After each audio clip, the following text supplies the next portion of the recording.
Hello and welcome to the Data Career Academy podcast. This is a show dedicated to closing the information gap between data job seekers and hiring authorities about the challenging data analytics job market. My name is Albert Bellamy. I'm the host of the show, and it's my goal to highlight aspiring data analysts and their abilities in order to get them hired, to spotlight recent hires and how they successfully navigated the hiring process, as well as to find out from real industry experts what the job market looks like from the hiring side and how all of that can benefit you, the listener. So let's get into today's episode. Cool. We are here for another episode of Data Career Academy podcast. My guest today is Jennifer Jaurequi, and Jennifer is very special guest today because she is the first person that we've had on the podcast that is a recent hire in the data field. Not only that, she's also a bit unique. So far we had a recruiter, but the data people we've had have been analysts. Jennifer's a slightly different flavor. She is sort of a data adjacent person. Jennifer, if you please tell us about yourself. Hi, well, I'm Jennifer, and I do accounting. So I was in a data career bootcamp, but I do accounting. Awesome. And tell us, where do you work? What do you do? So I work at Coast Hills Credit Union, Okay. and I do accounting there. So what I'm doing in this specific role is I'm balancing their different accounts. So cash accounts and just a lot of like clearing GLs. Okay. GLs. Not General everyone in ledgers. the audience is as savvy as you are. One more So time. those are general ledgers. So General ledgers. Okay. I did wires, things take like some that. accounting classes back in the day, so some of this is buried back in the ether somewhere. Okay. So I'm Cool. making sure that the wires and other types of accounts are cleared. Okay. Excellent. Have not heard of it. Is it how big is the company?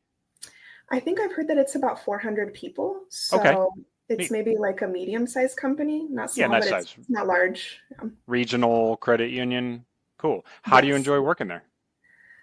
I love it so far. I love the people I'm working with, and I love what I'm doing. And I feel like there's opportunity for growth where I'm at. So I'm really excited about it. Awesome.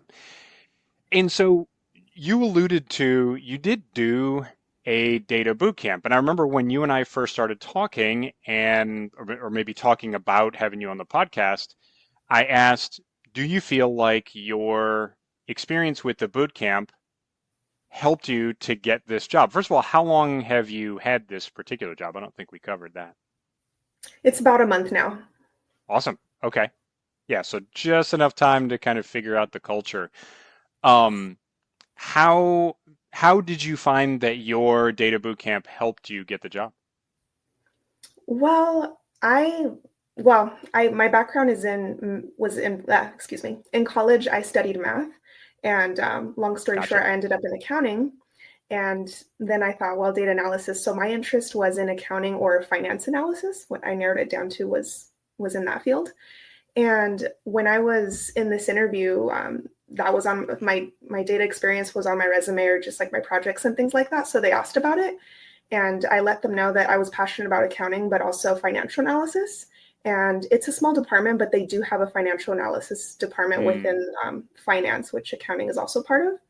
So they asked me more about that, and they were really impressed by my accounting experience and knowledge, but also my analysis skills that I have. So, and then I heard from some other people, kind of the grapevine in my department, that they were kind of excited about maybe me automating certain processes. So it's not something I'm doing yet, but I'm hoping later that once I get to know more, I can do that too. Excellent. And how cool that you got that feedback loop almost immediately that did indeed make a difference for you. Yeah, I heard it from someone else, not someone who was an interviewer, but just that they were excited about it. I was like, oh, it's good to Yeah. know. Yeah, absolutely. And just for the audience at home, this is a point we've made before. Interview teams, they have kind of a vested interest in not giving a ton of feedback because they can really get themselves in hot water for that even with successful candidates, it's just a real dicey thing to get into. Talk to the recruiter that we had on a few weeks ago about that. That can be a very difficult thing, even like getting out on social media and talking about it. People really kind of get a little nasty with that. I mean, the job market's kind of cutthroat, and so people get their feelings hurt pretty quick. But yeah, very cool that you got that feedback. So I'm curious, what was it that made you go for the data boot camp in the first place? Was it just a passion for analytics, or did you think that did you have some indication that this was really going to help you? It was kind of maybe a mix of both. Okay. I wasn't sure that at the time I wasn't sure that I wanted to stick with accounting because just the company that I was with, I just didn't really see a path for growth. And Okay. so that was part of it, was like at the company I was with before, which was not a bad company, but was smaller and just the focus was different, not really opportunity for as much growth in accounting or data analysis. Yeah. So I was thinking, well, maybe I just need to go to data analysis. But as I started exploring my options, I thought that maybe I will stick with accounting, and I'm actually enjoying it a lot more where I'm at right now because of opportunity for growth and learning. But I still might go into the financial analysis route in the future at this company if it allows. Yeah, excellent. And great move too. I'm enjoying pointing out all of the lessons that you're touching upon that are really, things that I love to hammer home to people.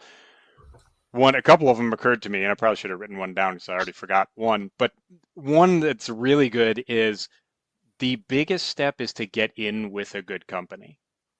And it's not necessarily to get the job title that you want to have forever and ever. It's get in with a good company where there is an opportunity for advancement.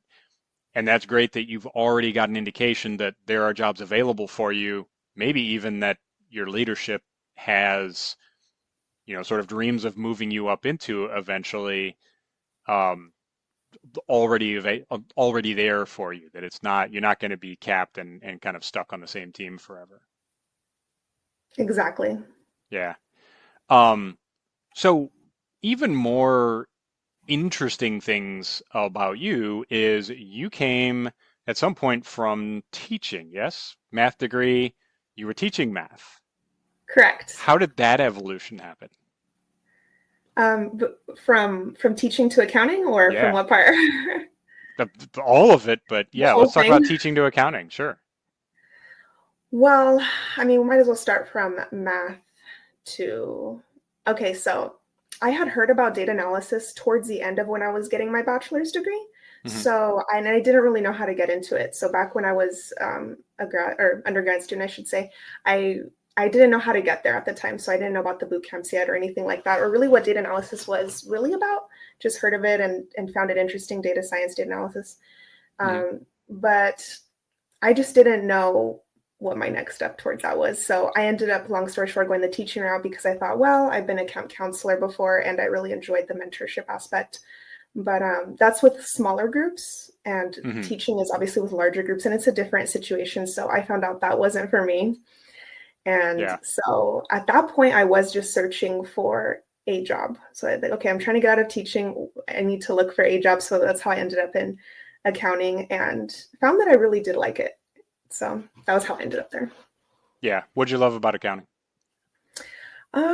I guess what I liked was the reconciliation and investigation, and just like it kind of did involve data, not to the extent that I wanted to yet, but it did involve Hmm. data. So I think that was part of it.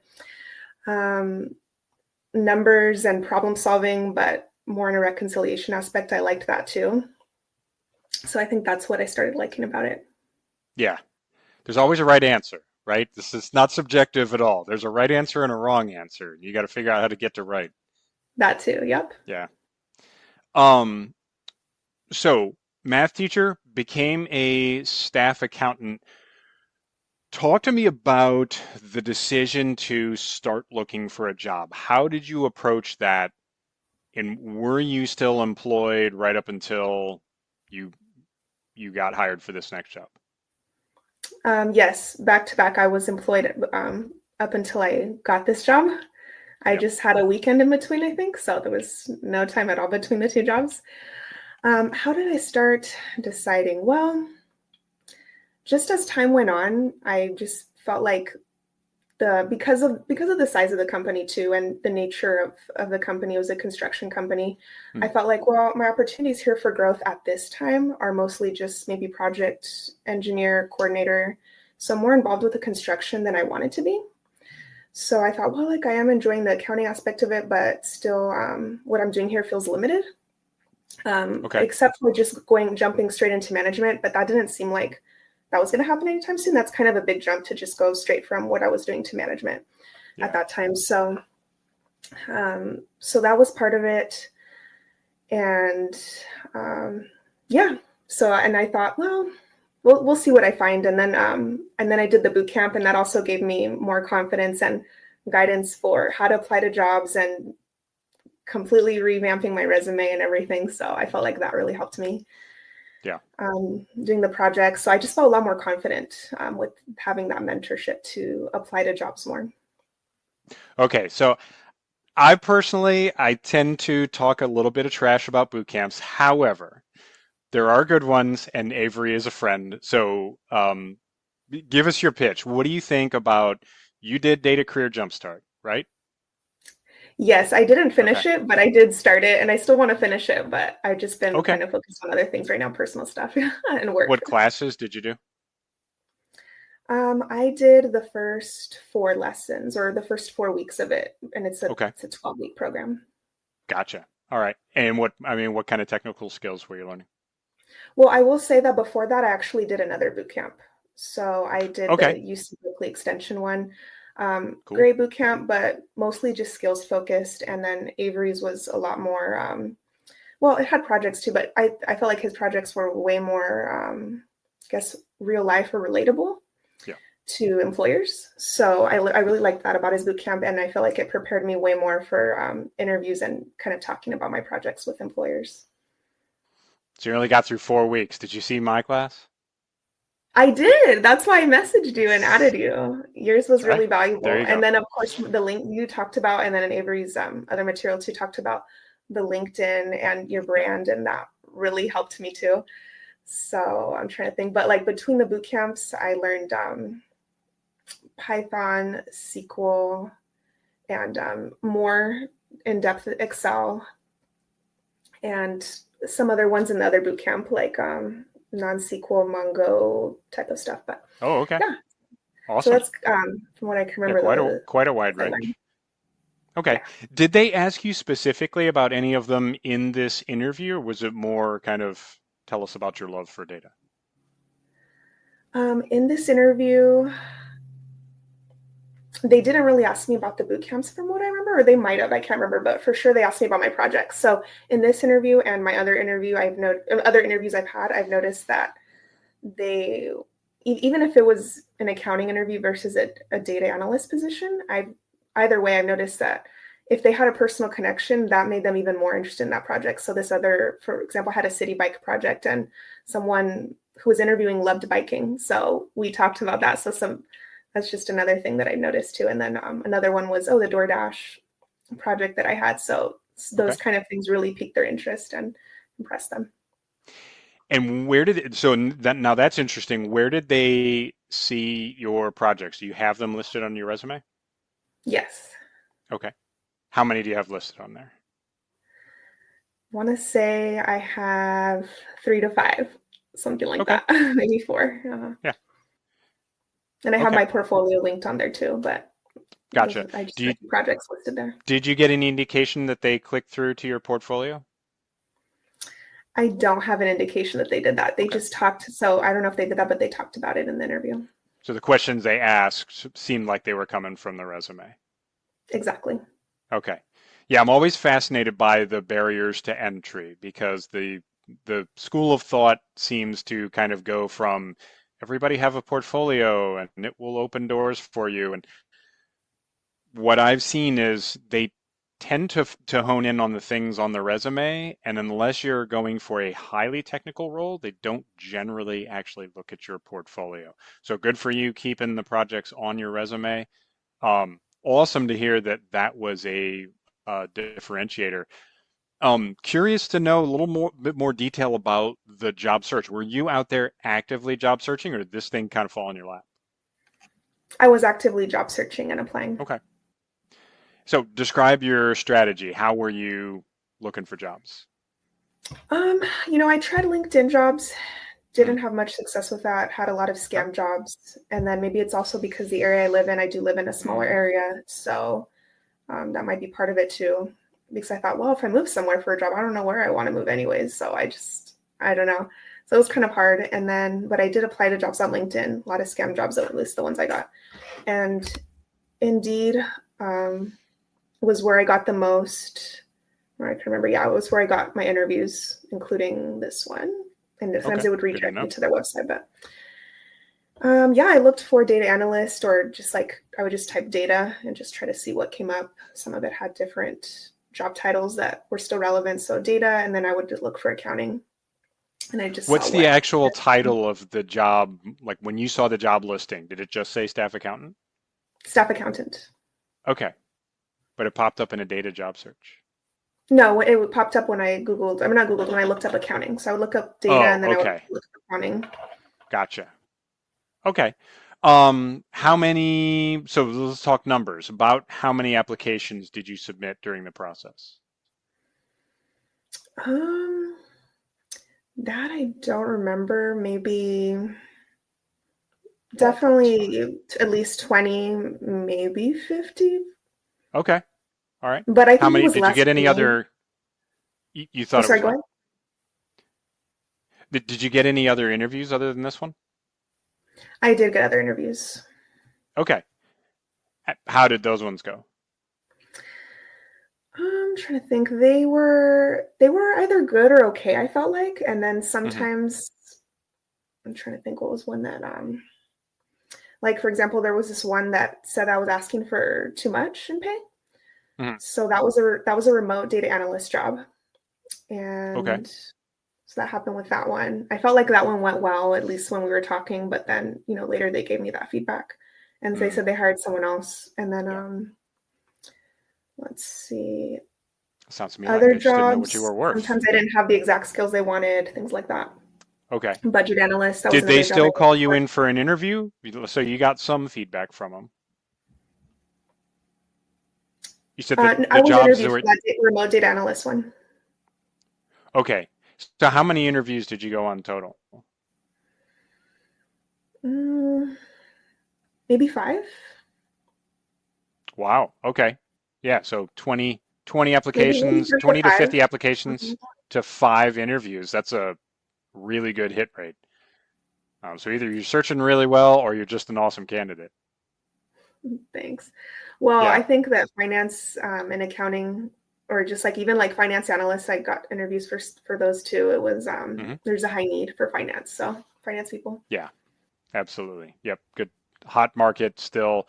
Yeah. A lot of people out there saying it's a bad job market. Really depends a lot on your specific skill set and if you have a niche. So certainly you coming from a staff accountant position with data training, that is a pretty potent combo. And also obviously knowing your stuff when it comes to the math. That's some pretty good proof. Yeah. So during this, let's focus on this interview. This is the one that got you the job. Do you remember what kind of questions you got? So there were 2 rounds. The Okay, first round was in person, and interesting. yeah, and then the second round was remote, which I'll go into that one after. But the Hmm. first round, Okay, um, well, first they asked me, "Tell me about yourself," and of course. of course, yeah. And that was always a question I dreaded So before, but just I got curious, did you better. rehearse that? I did not script, Okay. but I did have to practice it because it's really hard talking about myself, or Mm, like if it's just kind of vague and broad, or I'm on the spot interview because, right, pressure's on, you want to impress them, but then it's like, oh, what do I say about myself, right? So that yeah. was a hard one for me, but I got better and better at that as interviews went on. What else did they ask me? Um, They asked me questions. Gosh, I can't even remember. It was very, and they even said it, it was very informal. They just wanted to get to know me. So I So think part of it behavioral. was, yeah, so I think part of it was just seeing my vibe. And then, because a lot of people have the experience, I think, but they were trying to see, well, do we like you as a person, maybe to work here? Um, Maybe seeing if they could feel like they could trust me, I think, just that intuition. Hmm. But they asked me How many people what, were interviewing you? there were two people. I was the Okay. controller and a senior staff accountant. I just thought of another question though, but I forgot right now. Oh, they asked me why I was looking for a job. So it's What'd always you say? something they're going to ask. If you're let go, why were you let go, right? Or if you're still at your job, why are you looking for a job? And Yeah, so yeah, and I was honest. I said it was for professional growth, and of course they want to know more about that. So I let them know it's a small company, just more opportunities for construction rather than accounting, perfect answer. and to Yeah. continue Um, learning. yeah, absolutely. So, and I love, just want to point out another lesson for the people at home. Jennifer, you clearly know this. You never you never want to say anything negative about a previous employer, previous boss, previous employer, none of it. There is no way to do that and not sound like a whiner. No matter how, even if you did, and it sounds like you had a very positive experience with the previous job, it just wasn't the mobility you were looking for. Folks out at home, even if you've had a negative experience with an employer, with the job process, with anything, don't don't go negative. Okay, you're not a politician. Don't go negative. So Jennifer, you obviously stayed very positive, and that's a perfect answer because that is just, hey, I think you've got something better. In a way, you're almost complimenting them and their company. Just say, hey, I think the job you have is better than the one I have right now. So yeah, you dealt with that perfectly. I actually wrote a couple of things down while you were talking because I didn't want to forget them this time. Number one, love that you said you got better as you did more interviews. You've got to fail forward. I mean, you've got to, not that you went into any interview thinking, hey, I'm totally not going to get this job, but that in hindsight, you understand, hey, it took a process. It was not a one shot deal. And you felt yourself getting better throughout that process. And the other thing that I loved was you said you recognized that they were evaluating fit. And that's just did a whole video of content on that. But yeah, absolutely. That, especially a behavioral interview, they're evaluating fit. They're trying to see if you're like a total weirdo or if you're lying on your resume. That's Mm-hmm. most of the fight right there is just be a person that they could see themselves working with. And clearly succeeded like crazy on all of that. So She told any me at other, the end of the interview, she oh yeah, said that they're inviting me to the second interview. So she told me right up front, right before yeah. I left. So that was also very exciting. Talk about Another the thing second she interview. asked, another thing she asked was why I wanted to work for them. Hmm. So I talked about how, well, because you're applying to so many jobs, right? And so sometimes, even if they're a great company and you're like, of course I would want to work for them. I felt like you need to be prepared for all these type of questions that they're going to ask you because sometimes if you don't prepare ahead of time, right, you go blank, right? So I feel that's something that I've come across with different questions I've been asked. So that's one of the questions, right, that a lot of companies will ask. And I said, that after looking more at the website and the history, I can't remember exactly the words I used, but I said it pretty well in the interview. But But you did your I said I homework. was fascinated by their history. They started off to serve the Air Force, Okay. or the Vandenberg Air Force. So that was their initial, I guess, membership that they served. And then they grew to serve the community, and they have a great reputation in this community, the Central Coast of California, by the way, if anyone's listening. Yeah. Um, and so I felt like they have a great reputation amongst the customers and also the employees that have worked there. So I felt like it would be a place that I would be really proud to represent. Awesome. I also Yeah. do a lot Did of you, community volunteer work. So that was something that I told them I'd love to do too. cool. Are they active in that? Was that a plus They are, for you? yeah, they do. They donate and they volunteer. It's volunteer based if you want to do it, of course, but yeah, to the community. Excellent. Did they at the end ask if you had questions for them? They did. Okay. Did you? And that's right. Yeah, they did ask that. And one of the questions I had from what I can remember was what's the company culture like? So Okay. they answered it. I don't remember exactly what their answer was, but they answered it very well. And I also asked them what opportunities for growth there is for this role. And they also Mhm. answered that really well. And that's something that not all companies can answer well, from what I've noticed and what I've heard too. So, so yeah. And Can then of be a course, they talked about tricky the, question to ask because yeah, it indicates that maybe you're not going to stick in the job too long. So obviously they didn't take it that way, but it can be, that can be a tough one to ask. Usually a hiring team wants to hear, I really want to do this job forever and ever. Everybody knows it's not true, but they want to hear that you're going to be there for a while. So obviously didn't, they hired you, so it worked. But yeah, I would say that one for me is a bit of a tricky one to ask. But clearly you had done your homework on the company, so I think they were probably pretty happy. I mean, the only really wrong answer is like, how much does it pay, and or saying I don't have any questions. So obviously you knew not to do that. yeah. So you said there was a second round of interviews in the couple of minutes we got left. If you can tell us about that real quick. Yeah. So the second round was remote. And that's because one of the people who was going to interview me works remote. I won't give too much information on that just because then that's Yeah, like more their personal sure. info. But they work remote, so that was why and they live far away, so that Hmm. was why they did that. And what was a little not it's not bad, but it was a little scary was they left it very open ended. So it was almost like I had the chance to lead the interview in a way. They maybe asked some Okay. questions, but it was almost like they wanted me to lead the interview. And another thing that was really hard that I wasn't prepared to answer was, why should we hire you? Like, you don't know anything about the other people that might be on our Yeah. candidate list. So why should we hire you? And so that that was hard for me. I don't remember what exactly I Do you remember said. what you said? Something along the lines of I don't remember what I said. But then later, when my follow up emails, which Blacked I out. always send follow up emails right after, I Beautiful. kind of I kind of hit it in a way, like very, very brief though, Yeah. not like a whole paragraph, but thank you for this opportunity. You interviewed me, this and that. And then and a reason, I forgot how I said it, I also used Hmm. ChatGPT just to make what I said smoother, more Yes. cohesive. But this is the point I'm trying to make. This is why you should hire me type of thing. I kind of said it in one line. So I think that also helped too. But Perfect. Yeah. yeah. Always follow up. Always thank them. Do you have any parting advice for people that are looking for a job right now? Um, I know I'm putting you on the spot. 2 minutes left.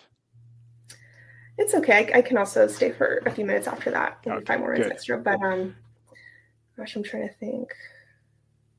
I can't think of maybe one nugget. I guess one other thing, I don't know if it's just like the final nugget, but just one other thing I thought of was like, for this job at least, I went through all of the job description or posting that they had. And I Okay. made sure that I was prepared with an example or a story to say about those things. So, right, you can say I've done it, but think of an specific example. So I can't remember if they asked me what exactly they asked me, but I was ready to talk about anything they asked me that I had a skill that an example I used it. Yeah. What's another thing I noticed? Yeah, Yeah. Selling is storytelling. I mean, in all job search, you're selling yourself as a candidate for that job. And what sticks with people is stories. You can sit there and say till you're blue in the face, look, I can Python, I can Python. But if you tell them, hey, there was this sticky problem and I was the only person in the office that knew Python, and so I worked this out and my boss really loved it and it solved this particular problem. If you understand the business relevance, that's going to resonate with them. And if you can tell a story and make it effective and make it compelling, that's what they remember. And even just an interview round where they're interviewing 5 or 8 or 10 people, it can be real easy to forget people if they're not memorable. And so if you can tell a couple of stories that can stick in their head for good reason, yeah, if you can tell like good professional stories, if there's a little emotional element to them, maybe something like that. But yeah, telling a story that sticks in people's heads. It's how we relate to each other. Yeah, exactly. Yeah. So Jennifer, what are you, I mean, what are you up to? Do you have an initiative or something? Do you want to pitch anything? Do you want to tell us what good book you're reading? Anything? I should have told you I was, we were doing this, but is there anything you'd like to talk about or recommend to the people out there? Do you want them to connect with you on LinkedIn? Yeah, go ahead and add me on LinkedIn. I'd love to Okay, connect. Feel free to message me if you have any other questions about my journey. But yeah, go ahead and add me on LinkedIn. absolutely. Awesome. Well, Jennifer, thank you so much for being our first guest that is a recent hire. This was very enlightening, and I know that the audience is going to get a ton of good information out of this. And yeah, really appreciate it. For those of you who don't know, we had to reschedule this and kind of move it around a little bit because Jennifer and I was traveling and she was coming from work, and it can be tough to work out. So very flexible. Really appreciate us getting this done. Jennifer, you've been a tremendous guest, and thank you very much for coming on the show. Thank you. It was All right, fun everyone. chatting with you. Yeah, likewise. All right, and for the audience at home, Semper Fidelis, and I will talk to you later. Friends, thanks for joining me for a great show. If you'd like to hear more, I'll have the guests' contact info in the show notes below. If you'd like to get involved with Data Career Academy and find out more about what we do, please visit my website, themajordata.com. Or you can join my LinkedIn group for exclusive free content and first looks at what I'm working on. With that, Semper Fidelis, and I'll talk to you later.